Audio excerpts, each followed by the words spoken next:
Nos encomendamos al Padre, al Hijo y al Espíritu Santo para que nos bendigan con la sabiduría, con la luz, claridad y entendimiento que nos conducirán de regreso a Dios.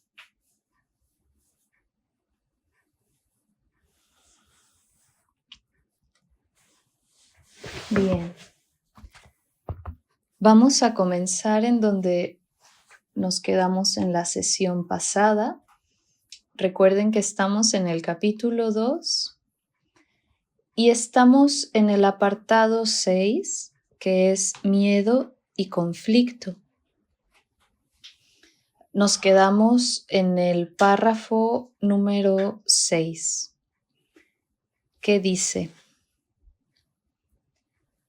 es posible alcanzar un estado en el que dejas que yo guíe tu mente sin ningún esfuerzo consciente por tu parte. Mas ello requiere un grado de buena voluntad que tú aún no posees. Aquí Cristo nos dice que Él puede ser quien guíe nuestra mente, nuestros pensamientos. Y eso es bastante fácil. De hecho, es lo más fácil que podemos hacer, dejar que Jesús nos guíe. Y sin embargo, este acto requiere de nuestra buena voluntad, que tristemente todavía no cultivamos y no desarrollamos al límite. En vez de dejar que Cristo guíe nuestro pensar, decimos: no, yo, ¿cómo lo voy a resolver? Yo, ¿cómo voy a juzgar esta situación o a esta persona? O no, ¿qué es lo que yo opino respecto a esta circunstancia? ¿O qué tengo yo que decir respecto a esto que está pasando? Y así en lo sucesivo. En lugar de simplemente callar y elevar una oración sincera a Cristo, pidiéndole: Señor, guía tú mi pensar. Con eso se resolverían todos los problemas que creemos tener. Pero nos falta todavía un poco de práctica para llegar realmente a rendir nuestra voluntad a Cristo. Dice: el Espíritu Santo no puede pedirte que hagas más de lo que estás dispuesto a hacer. Ojo con eso, porque no se trata de lo que puedas hacer, sino de lo que estés dispuesto a hacer. Y ahí cambia la situación. Obviamente esta disposición debe ser sincera, con el corazón transparente, sin doble cara o sin estar a regañadientes. Bueno, sí, Cristo, te pongo en tus manos mi pensar, pero no me vayas a hacer cambiar de parecer respecto a este tema, porque ahí sí no lo soportaré o no lo toleraré o no quiero cambiar mi perspectiva al respecto de esto. Y ahí es cuando ya no podemos rendir totalmente nuestra voluntad a Cristo.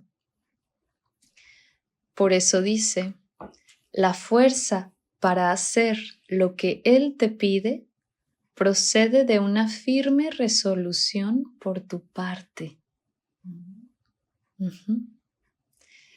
Una firme resolución a no permitir que sea el ego el que usurpe el lugar de Cristo. Pero es increíble cuántas veces preferimos al ego que a Cristo. Y nos pasa en el día a día de muchísimas maneras. No es para lamentarnos y latigarnos, castigarnos, es esto una llamada a la atención para entrar en un estado de advertencia en el que constantemente recordemos a Cristo y nos pongamos en sus manos. Sí. Como dice la canción, ya lo pasado, pasado. A Cristo no le interesa. Él quiere tu rendición ahora, siempre ahora. Y si se nos olvidan los siguientes 10 minutos, cuando nos acordemos, ese mismo instante, Cristo estará ahí feliz.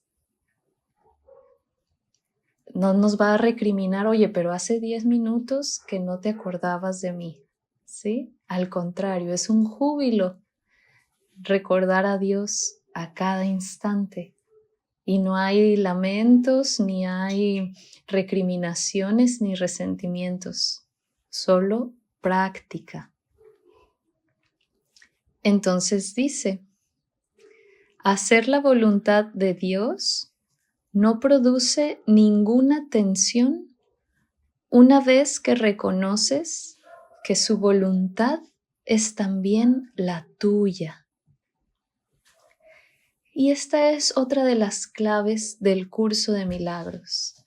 Siempre decimos, Dios mío, que se haga tu voluntad y no la mía, pero en algún punto reconoceremos que hacer la voluntad de Dios es exactamente lo mismo a que se realice nuestra propia voluntad. Qué curioso, ¿verdad? ¿Y por qué pasa esto? Porque nuestra voluntad real, nuestra voluntad genuina y esencial es puro amor.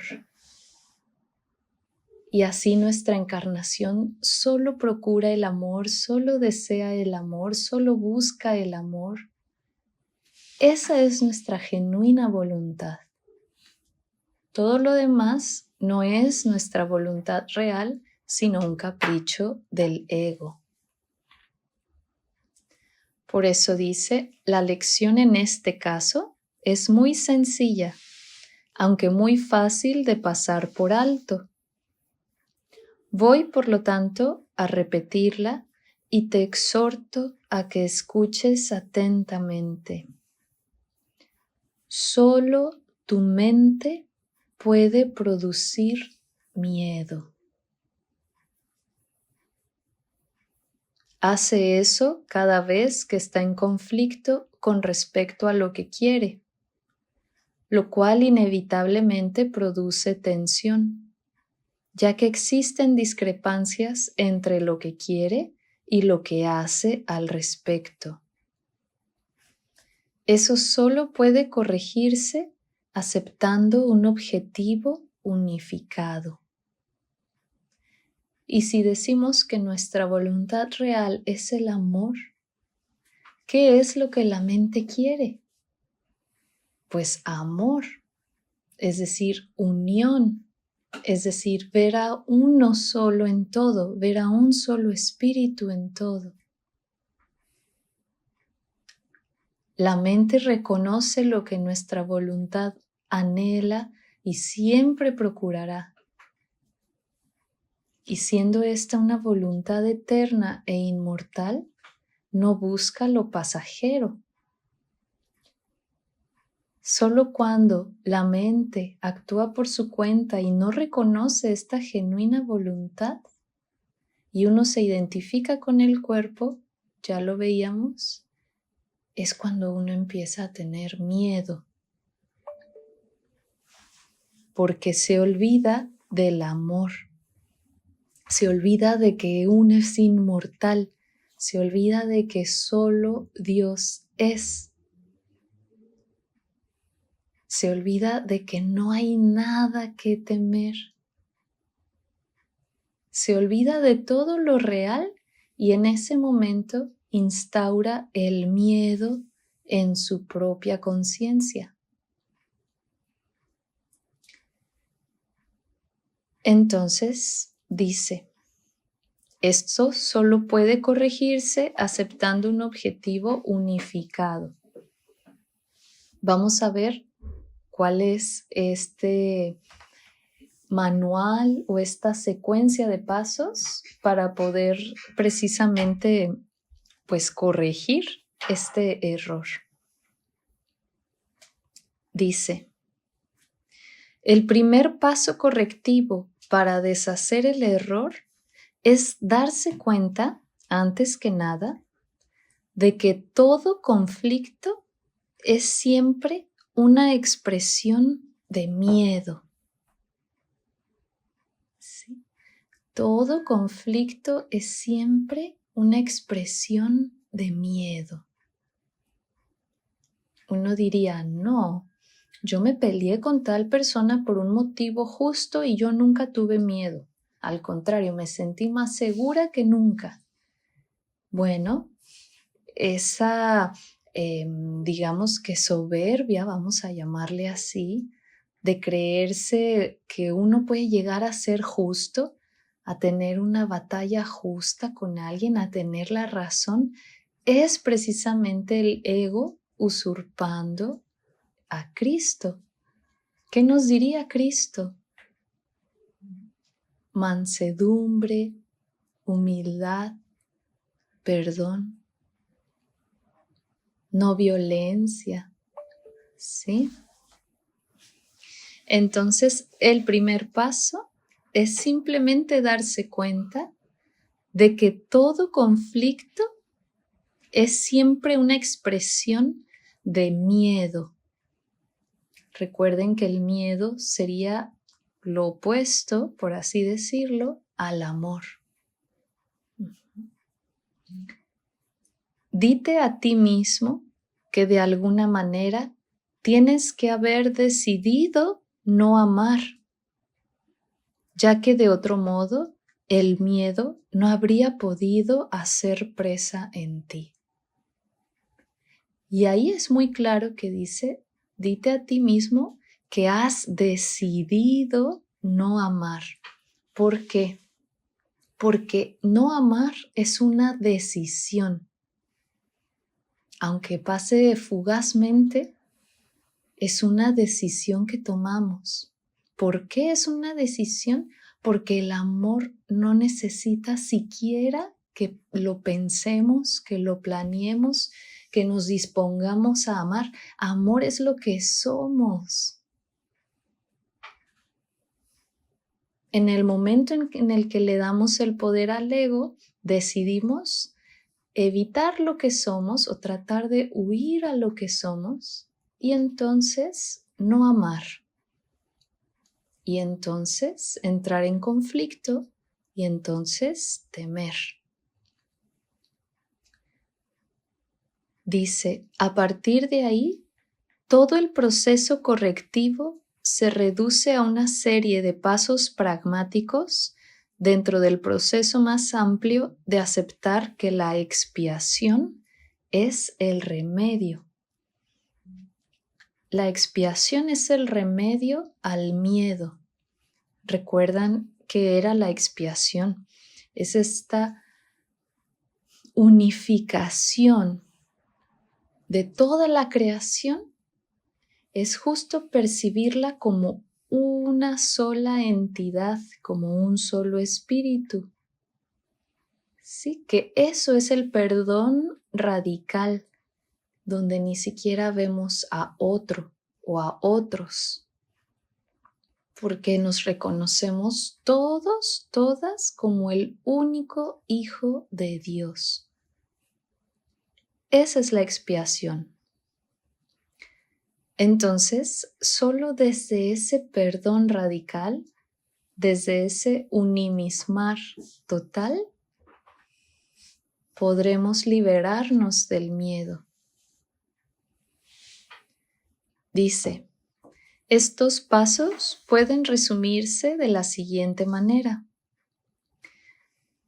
Reconoce en primer lugar que lo que estás experimentando es miedo. Luego, el miedo procede de una falta de amor. Después, el único remedio para la falta de amor es el amor perfecto. Y por último, el amor perfecto es la expiación, que es otra bellísima manera de describir lo que es la expiación. Es el amor perfecto, el amor que no reconoce cuerpos, ni nombres, ni rostros, ni vidas, ni muertes, porque todo es el mismo amor. Y dice, he subrayado que el milagro, es decir, la expresión de la expiación, es siempre un gesto de respeto del que es digno para con otro que también es digno. El reconocimiento de esa dignidad lo restablece la expiación. ¿Recuerdan esta descripción de la caridad, que no tenía nada que ver con darle limosna a alguien o hacerle un favor a alguien y demás, sino la caridad de poder ver en el otro a un ser santo, a un ser realizado, a un hijo de Dios en su perfecta pureza y perfección? Eso es la caridad. Y por ende también la caridad es un milagro, porque dice, es siempre un gesto de respeto del que es digno para con otro que también es digno. ¿Sí? Es verlo libre de pecado, libre de falta, libre de mancha. Es decir, es verlo como lo que es. Y continúa. Resulta obvio, por lo tanto, que cuando tienes miedo, te has colocado a ti mismo en una posición en la que necesitas la expiación. Es decir, cuando uno siente miedo, angustia, preocupación, inseguridad, el único remedio va a ser la expiación, el perdón radical o el amor perfecto, que es lo mismo. Has actuado sin amor al haber elegido sin amor. Esta es precisamente la situación para la que se instituyó la expiación. La necesidad del remedio inspiró su establecimiento.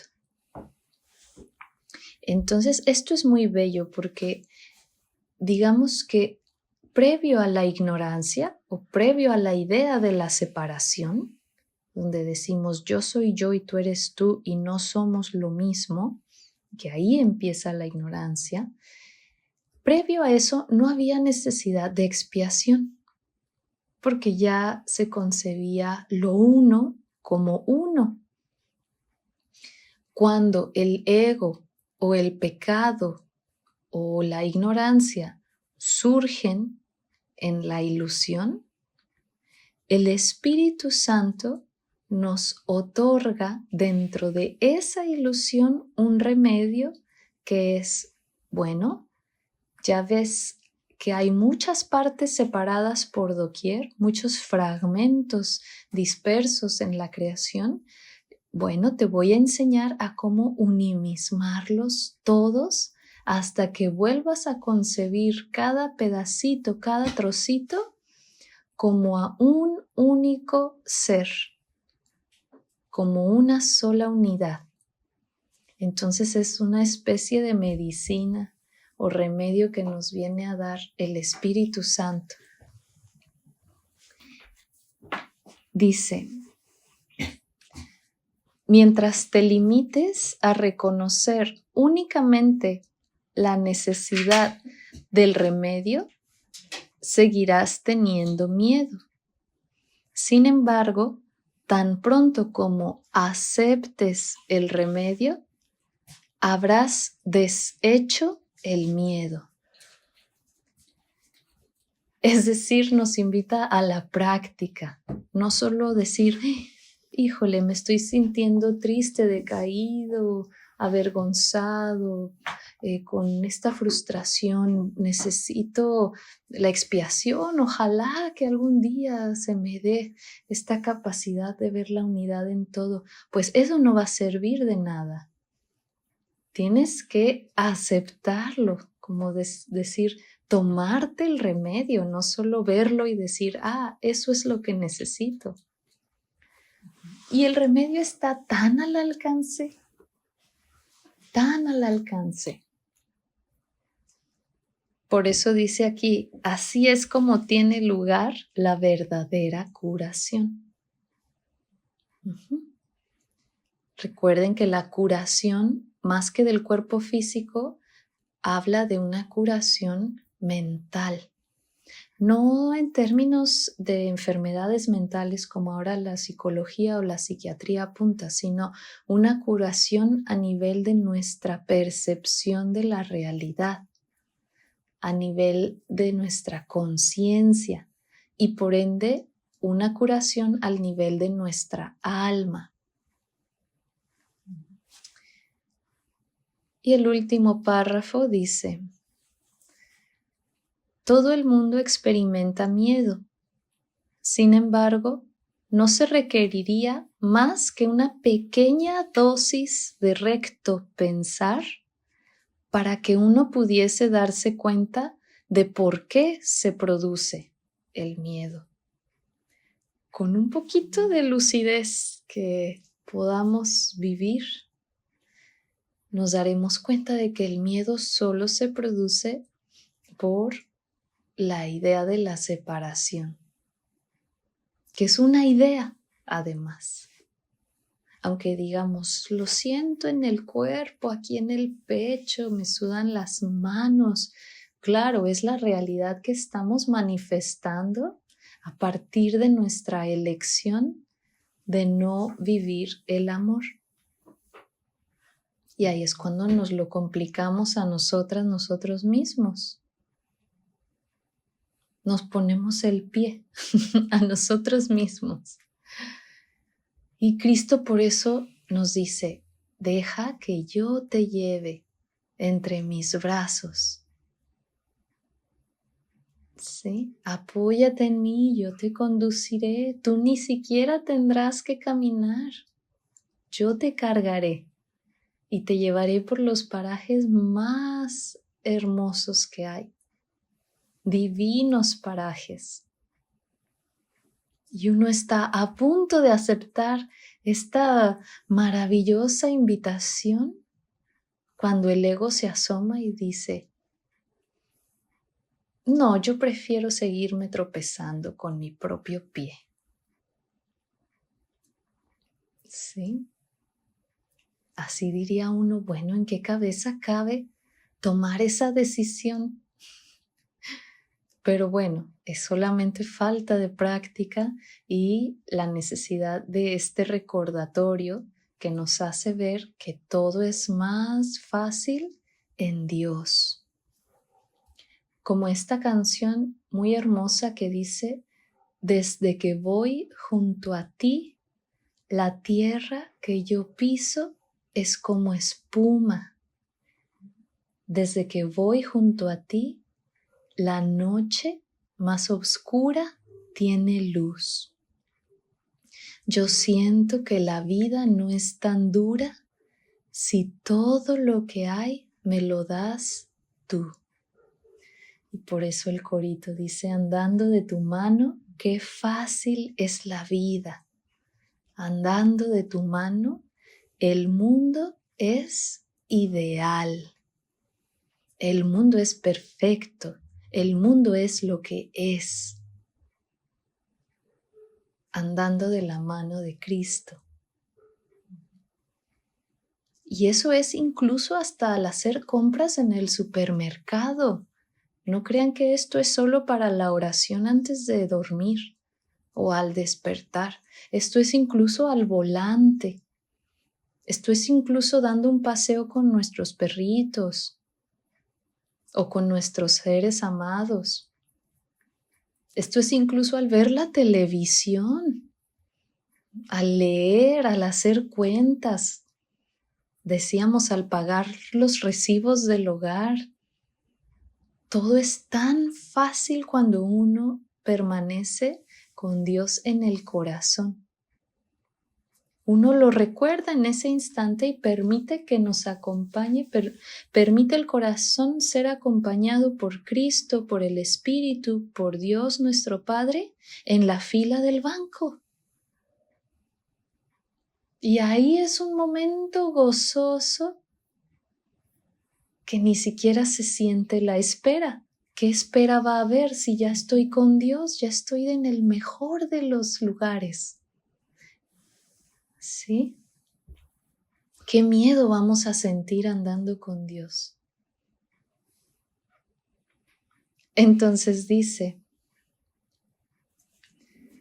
son muy pocos los que aprecian el verdadero poder de la mente y nadie permanece totalmente consciente de él todo el tiempo. No obstante, si esperas librarte del miedo, hay algunas cosas que debes comprender y comprender plenamente. La mente es muy poderosa y jamás pierde su fuerza creativa. Nunca duerme, está creando continuamente. Es difícil reconocer la oleada de poder que resulta de la combinación de pensamiento y creencia, la cual puede literalmente mover montañas. Ojo, porque esto a veces parece ser una metáfora, lo de mover montañas, ¿verdad? Dice, es difícil reconocer la oleada de poder que resulta de la combinación de pensamiento y creencia, la cual puede literalmente mover montañas. Aquí se habla de algo mucho más profundo y quizás difícil de asimilar si es la primera vez que lo escuchamos, pero no es que nosotros veamos el mundo afuera, más bien lo proyectamos desde adentro. Todo lo que llamamos realidad no son más que imágenes con nombres y sonidos que atienden a nuestros sentidos, pero que solo sucede toda la creación en la mente.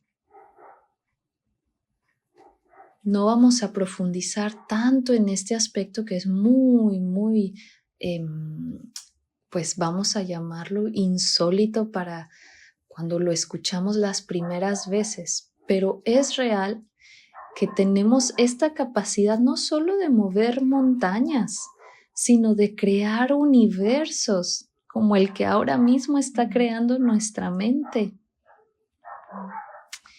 Entonces dice, a primera vista, parece arrogante creer que posees tal poder, mas no es esa la verdadera razón de que no lo creas. Prefieres creer que tus pensamientos no pueden ejercer ninguna influencia real, porque de hecho tienes miedo de ellos. Eso puede mitigar la conciencia de culpabilidad, pero a costa de percibir a la mente como impotente. Si crees que lo que piensas no tiene ningún efecto, puede que dejes de tenerle miedo, pero es improbable que le tengas respeto. Por eso dice, no hay pensamientos fútiles.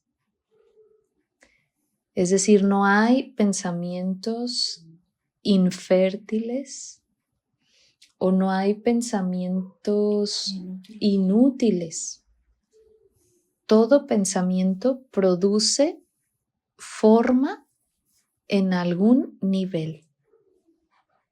Es decir, es también una llamada a respetar lo que pensamos, no en el sentido de venerarlo, sino de saber que sí produce efectos nuestro pensar. Y esos efectos no solo los padecemos nosotros, nosotras, ¿sí? Los efectos de nuestros pensamientos van más allá de solo impactar a nuestro cuerpo. Y es lo que vamos a ver en la lección de hoy, precisamente. Hasta aquí, y antes de avanzar a la práctica. ¿Alguien tiene alguna pregunta, algún comentario? Es bienvenido.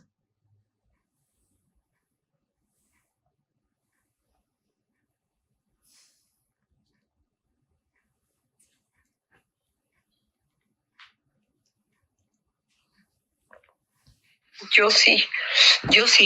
Adelante, Carmen. Quiero decir algo. Cuando ya tengo alguna cosa muy grande para mí que no puedo solucionar, cuando invocas a Dios, que le dices, Dios, yo no puedo con esto, hasta descansas, yo lo pongo en tus manos, hasta descansa uno. Sí. Me ha pasado, es muy bonito, muy bonito. Ojalá y siempre pensáramos así, en todo, como tú dices, ¿verdad? Claro. No nada más en lo grande, que los problemas grandes, ¿verdad? Es maravilloso, definitivamente, ese alivio de Sí, ¿cómo no? Sí, si te sientes hasta diferente y tranquila porque dices, ay, Dios me va a ayudar, yo ya descansé, se lo dejé en sus manos y te sientes tan bien y como que te despreocupas un poquito, fíjate, es muy bonito, a mí me ha pasado. Claro, totalmente. Y es decir, Dios mío, yo sé que tú me pones donde yo debo estar. Y con esa fe y esa confianza y ese consuelo, uno va andando sin miedo y sin sentirse débil porque Dios está con uno. Y sabemos que si no se resuelve lo que nosotros queríamos que se resolviera es porque Dios tenía otro plan. Y si se resuelve es por Él. Vean qué bonito y qué fácil es dejar al ego en su lugar. Sí, la verdad. Pero que ya nos levantáramos así, Dios, hoy pongo todo en tus manos, todos los problemas, angustias que tenga en el día, te los dejo a ti. Pero uno a veces pues no piensas en Dios, piensas nada más en ti, ¿no? Claro. Los quieres resolver, como tú dices, uno los quiere resolver y no. Y a su manera, ¿verdad? Y con el resultado que uno cree que es el mejor. Y bueno, ahí entra toda nuestra confusión y se ve muy prontamente nuestra falta de capacidad para hacernos cargo de nuestra vida. Entera nuestra vida creemos que nosotros estamos bajo el control y que somos los directores de orquesta. Sí. Es mucha pretensión y no es porque seamos malos, sino porque no nos damos cuenta de que es infinitamente más gozoso, fácil y bueno dejarlo en manos de Dios. Sí, cómo no. Y como dices, no es solo en las cuestiones grandes, incluso hasta al escoger un aguacate en el supermercado, uno puede decir, Dios mío, estoy contigo, tú estás en mí, hágase tu voluntad. Y en el momento en el que la mano reposa sobre el aguacate, lo palpa, lo siente, uno puede casi tocar la presencia de Dios en ese fruto. Y ahora cuando uno lo cocina, cuando uno lo abre, lo parte, se maravilla, ve la gloria de Dios en el hueso, en la cáscara, en la pulpa, todo se convierte en una vivencia divina. Sí, es cuando también hay que dar, yo sí digo, ay Diosito, gracias que ahora me ayudaste tanto y descansas. Claro que sí. Pues muchas gracias por este bello comentario. La invitación queda abierta a seguir encomendándonos a Dios, a seguirlo invitando a nuestro presente sea cual sea la actividad que estemos haciendo, lavarnos las manos, los dientes, abrir la puerta, quitarnos los zapatos, y van a ver cómo hasta las manos empiezan a dignificar, o como se diría en la tradición náhuatl, a endiosar lo que nos rodea. Todo solo por tener a Dios en el corazón. Bien, entonces si les parece vamos a avanzar a la lección 19, que es nuestra lección del día, que dice: no soy el único que experimenta los efectos de mis pensamientos. ¿Recuerdan que la lección anterior era no soy el único que experimenta los efectos de mi manera de ver?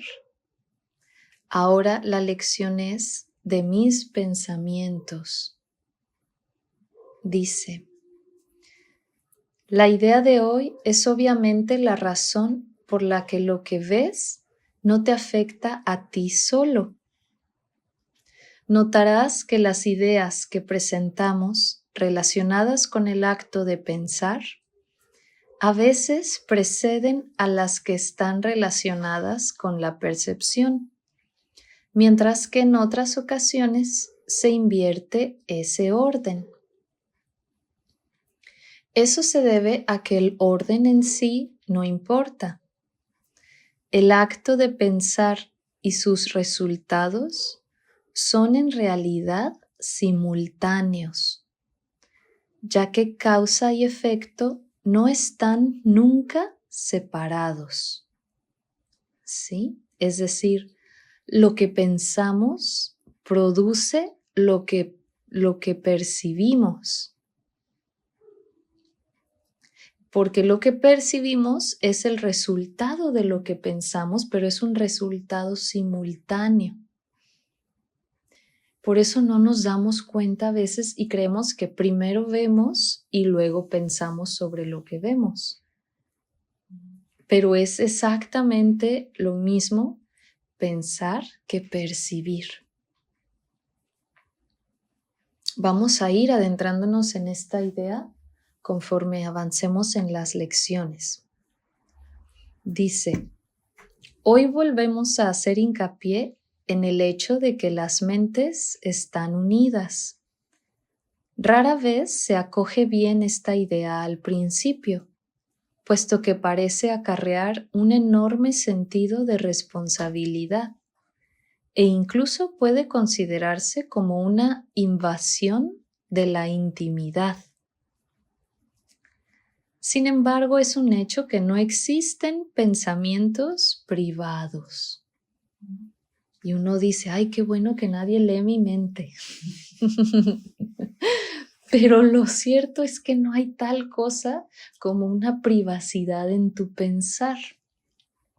Dice: a pesar de tu resistencia inicial a esta idea, ya entenderás que para que la salvación sea posible, esta idea tiene que ser verdad.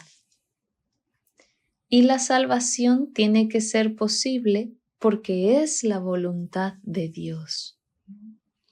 Que todas las almas encuentren la unidad en Cristo. Dice: el minuto de búsqueda mental que se requiere para los ejercicios de hoy debe hacerse con los ojos cerrados. Repite primero la idea de hoy y luego escudriña tu mente en busca de aquellos pensamientos que se encuentren en ella en ese momento. ¿Sí? Entonces, con los ojos cerrados decimos la idea de hoy y vemos qué hay en nuestra mente ese momento. Es decir, qué pensamientos surgen. A medida que examines cada uno de estos pensamientos, descríbelo en función del personaje o tema central que contenga y mientras lo mantienes en la mente, di: no soy el único que experimenta los efectos de este pensamiento acerca de, y ahí lo nombramos, acerca de, ponemos nombre de la persona o el tema de ese pensamiento o el objeto de ese pensamiento, pero sí hay que expresarlo claramente, no solo dejarlo en la ambigüedad, ¿sí? Pónganle nombre, descripción a ese pensamiento. Por ejemplo, si estoy pensando en pagar la colegiatura de mis hijas, no digo, no soy el único que experimenta los efectos de este pensamiento acerca del dinero, sino no soy el único que experimenta los efectos de este pensamiento acerca del pago de las colegiaturas de mis hijas. ¿Sí? Bien específico. ¿Bien?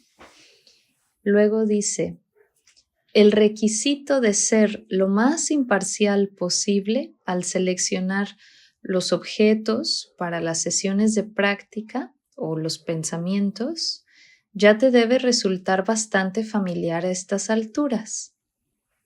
¿Sí?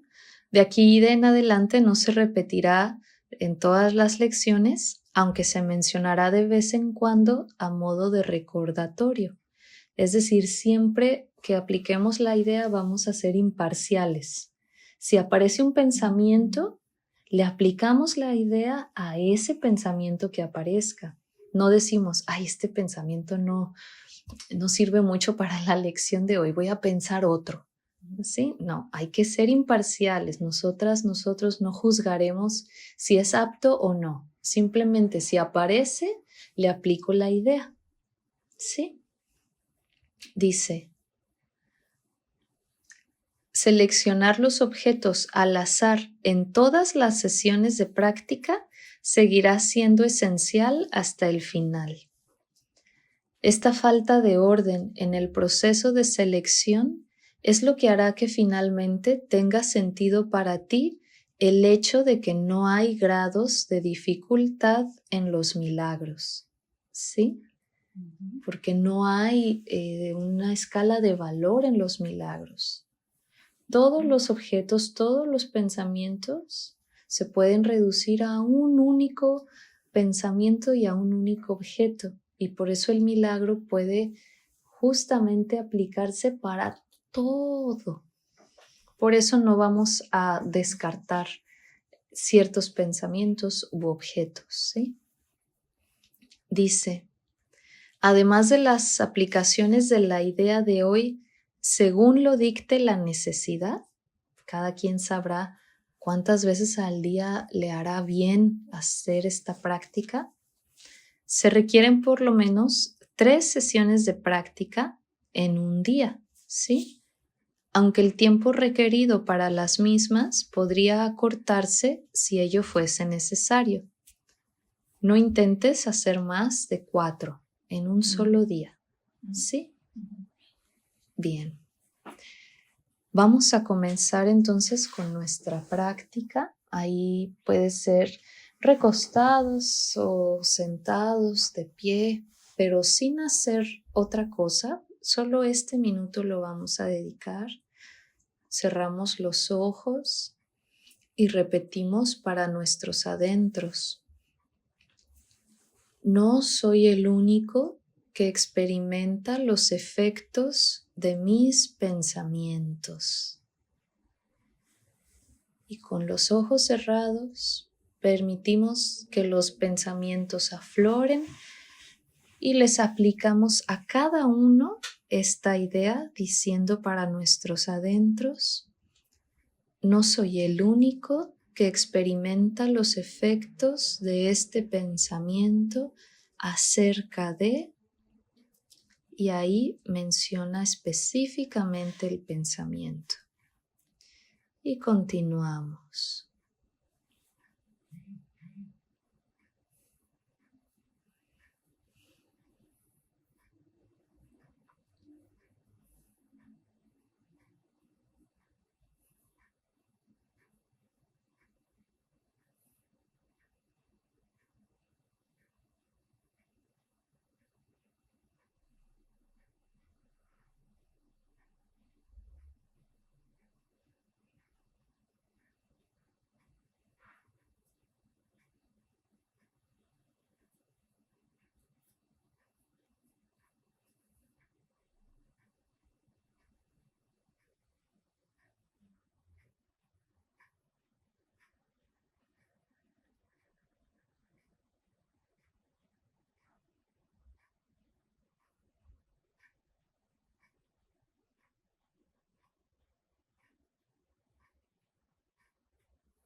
Y vamos cerrando el ejercicio.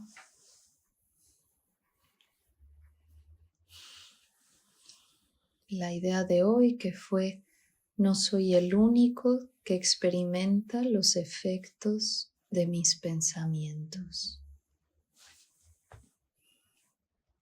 ¿Alguien gusta compartir algo de su vivencia en este minutito de práctica, de reflexión? Pues hay algo curioso cuando uno procura estar muy atento a los pensamientos que están ocurriendo, como ponerse a escuchar por dentro, por así decirlo, como que los pensamientos a su vez como que disminuyen, como que así, como que se escondieran un poco, como que si ya te pones como a verlo, como que se hacen más, como que se van diluyendo y ya quedan nomás como remanentes. Y ya pues era utilizar esos mismos remanentes ahí lo que quedara para aplicar el ejercicio, tuviera sentido o no, y ya. Sí, es verdad, en muchas de las sesiones de práctica salen primero pensamientos que casi nunca pensamos, como que se cohíbe un poquito la mente. Pero por eso es muy bueno aplicar esta lección de hoy, como dice aquí, cuando dicte la necesidad. Entonces, cuando tengamos un pensamiento muy repetitivo, muy constante o que nos esté atormentando, en ese momento darnos este minutito para aplicarle la idea a ese pensamiento en particular. Como decir, ahora es cuando, ¿verdad? Pero sí es cierto esto, que al observar la mente se cohíbe, como cuando uno ve que nos están grabando, nos están tomando un video y hasta sonreímos, ¿verdad? Cambiamos la cara, pero es normal. Sigan con la práctica y apliquen esta lección a los pensamientos que sea que aparezcan, ¿sí? Aunque sean remanentes o aunque sean protagónicos, apliquen la idea por igual, imparcialmente. ¿Alguien más tiene alguna observación? Podría ser, por ejemplo, a mí se me ocurre, ¿no? Yo siempre quiero saber cuál es mi misión en la vida, ¿sí? Yo digo, muchas personas quisiéramos saber cuál es nuestra misión para llevarla a cabo y pues te quedas, Dios, ¿cuál es mi misión, verdad? Podría ser, ¿no? Claro, esa es una pregunta muy bella, muy genuina, que nos la hacemos, si no muy constantemente, pues al menos una sola vez en la vida. Pero esa pregunta tendría que ser una pregunta del segundo a segundo. Es decir, no es una misión de la vida como si fuera solo una misión ideal o utópica a alcanzar antes de la muerte, sino cuál es mi misión en este preciso instante.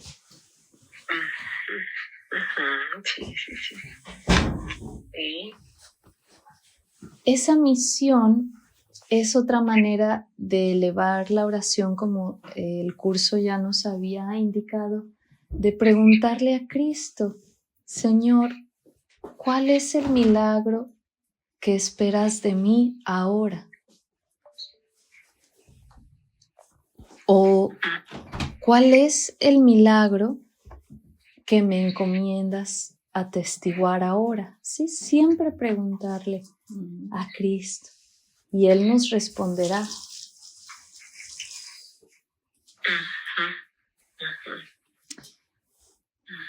Entonces es una cuestión de insistir en esa advertencia de cada momento, para que no idealicemos una misión a largo plazo o en algún futuro y que luego pase algo y decimos, híjole, ya no cumplí mi misión de la vida, ¿no? O ya se me interrumpió la misión de la vida. No hay tal cosa como la vida con mayúscula o como una única vida. Solo hay inmortalidad, solo hay eternidad. ¿Sí? Sí, sí. Entonces, por lo mismo, solo hay ahora. Sin la idea de vida y sin la idea de mí, ¿sí? Como mi vida, sino decir, Señor, soy tu instrumento ahora. Sí, sí. ¿Verdad? Sí, sí, sí. Muy bien. ¿Alguien más tiene alguna observación, consulta?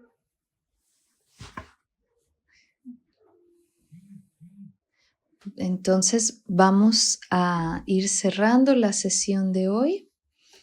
Recuerden que estas lecciones son para practicarse. Siempre se repite, pero es importante insistir porque el curso de milagros es un curso práctico.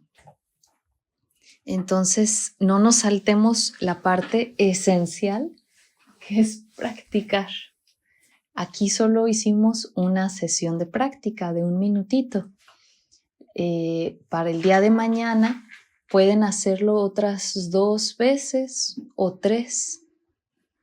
Y con eso ya se completa un día. Y con eso es toda la tarea que tienen que hacer. Listo. Y si por algo, híjole, no pudieron dedicar 3 sesiones de práctica de 1 minuto mañana, pueden volverlo a intentar al siguiente día. ¿Sí? Y así tienen 7 días para intentar que en un lapso de 24 horas se hagan estas 3 o 4 sesiones. ¿Sí? Verán que les cambia la vida, por así decirlo. Que quizás más correctamente sería, verán que les cambia el ahora. ¿Sí? Entonces, bueno, vamos a cerrar con la sesión. Nos vamos a encomendar con nuestros ojos, pueden ser cerrados, nuestra espalda recta, nuestro corazón transparente. Agradecemos a Dios por esta oportunidad de recordarlo, de traerlo a nuestra memoria, de invitarlo a nuestro corazón. Y le pedimos que nos dé la fuerza de voluntad necesaria para nunca olvidarnos de Él.